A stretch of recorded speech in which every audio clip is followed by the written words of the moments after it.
आकाशवाणी भोपाल से प्रस्तुत हैं प्रादेशिक समाचार।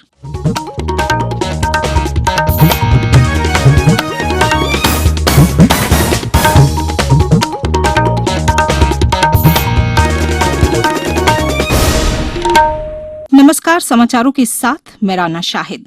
पहले एक अपील। देश भर में 18 वर्ष से अधिक आयु वर्ग के लिए सरकारी केंद्रों में निःशुल्क कोविड टीकाकरण अभियान जारी है। युवाओं से आग्रह है कि टीका जरूर लगवाएं और अन्य लोगों को भी इसके लिए प्रोत्साहित करें। जब तक आवश्यक न हो, घर से बाहर न निकलें और सुरक्षा के 3 सरल उपायों का पालन करें। मास्क लगाएं, 2 गज की सुरक्षित दूरी बनाए रखें, हाथ और चेहरा साफ रखें। कोविड संबंधी जानकारी और मार्गदर्शन के लिए राष्ट्रीय हेल्पलाइन नंबर 011-2397-8046 और 1075 पर संपर्क करें। अब समाचार विस्तार से। गृह मंत्रालय ने राज्यों से कहा है कि वे आगामी त्योहारों के मौसम में कोविड की रोकथाम के नियमों का पालन सुनिश्चित करें। केंद्रीय गृह सचिव अजय भल्ला ने एक पत्र में आशंका व्यक्त की है कि मेलों, उत्सवों, धार्मिक कार्यक्रमों और समारोहों के अवसर पर भीड़ जुटने से कोविड के नए रोगियों की संख्या बढ़ सकती है। उन्होंने राज्यों से कहा कि वे कोविड संक्रमण के फैलाव से बचने के लिए बड़ी संख्या में लोगों के एकत्र होने पर कड़ी नजर रखें। देश में राष्ट्रव्यापी टीकाकरण अभियान के तहत 87 करोड़ 66 लाख से अधिक कोविड रोधी टीके लगाए गए हैं। स्वास्थ्य मंत्रालय ने कहा है कि कल 54,13,000 से अधिक टीके लगाए गए। कल कोविड संक्रमण के नए मरीजों की संख्या 20,000 से कम 18,000 से अधिक रही। पिछले 24 घंटे में 28,000 से अधिक मरीज स्वस्थ हुए। उप राष्ट्रपति एम वेंकैया नायडू का 12 अक्टूबर को ग्वालियर का 1 दिवसीय दौरा प्रस्तावित है। विमानतल पर उप राष्ट्रपति की अगवानी, विदाई और सत्कार के लिए जल संसाधन, मछुआ कल्याण एवं मत्स्य विकास विभाग मंत्री तुलसीराम सिलावट को मिनिस्टर इन वेटिंग नामांकित किया गया है।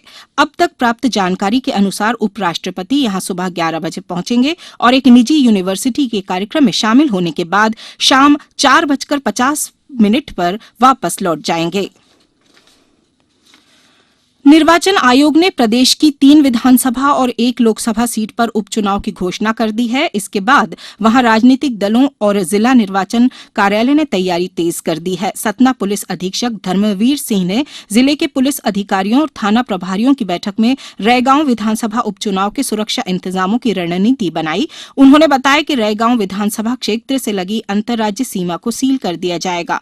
उधर विधानसभा पृथ्वीपुर में उपचुनाव के कारण टीकमगढ़ और निवाड़ी 2 जिलों में आदर्श आचार संहिता प्रभावी हो गई है। नागर विमानन महानिदेशालय डीजीसीए ने नियमित अंतर्राष्ट्रीय वाणिज्यिक यात्री उड़ानों पर प्रतिबंध की अवधि 31 अक्टूबर तक बढ़ा दी है। केंद्र ने कोविड का फैलाव रोकने के लिए पिछले वर्ष 23 मार्च को अंतर्राष्ट्रीय उड़ानों पर रोक लगाई थी। केंद्रीय कृषि मंत्री नरेंद्र सिंह तोमर ने राष्ट्रीय मधुमक्खी बोर्ड के सक्रिय सहयोग से गुजरात सहकारी दुग्ध विपणन परिसंघ के उत्पाद अमूल शहद का शुभारंभ किया। बिक्री के लिए अमूल शहद को बाजार में उतारने के अवसर पर श्री तोमर ने छोटे किसानों की आय बढ़ाने में राष्ट्रीय मधुमक्खी और शहद मिशन के महत्व पर जोर दिया। यह मिशन देश भर में किसानों और मधुमक्खी पालकों की आय दोगुनी करने के लिए कार्य कर रहा है। होशंगाबाद जिले के आदिवासी बाहुल्य केसला में आदिवासी महिलाएं हैचरीज यानी चूजे से अच्छी आय अर्जित कर रही हैं। समिति की अध्यक्ष कुंती धुर्वे ने बताया कि 20 साल पहले 10 महिलाओं को साथ लेकर शुरू की गई समिति में आज करीब 1250 महिलाएं हैं। केसला पोल्ट्री सहकारी सोसाइटी के कल हुए 20वें वार्षिक अधिवेशन में प्रस्तुत किए गए आय व्यय के ब्यौरे के अनुसार समिति को कोरोना काल में 3 करोड़ रुपए से अधिक का नुकसान हुआ, लेकिन आदिवासी महिलाओं ने मुर्गी पालन से इस वर्ष 34 करोड़ रुपए का कारोबार कर 1.5 करोड़ रुपए का मुनाफा कमाया। समिति के अध्यक्ष कुंतीबाई ने बताया कि सुक्थावा चिकन के नाम से प्रदेश भर में प्रसिद्ध यहाँ की मुर्गियां देश के कई राज्यों में सप्लाई होती हैं। अब कुछ समाचार संक्षेप में।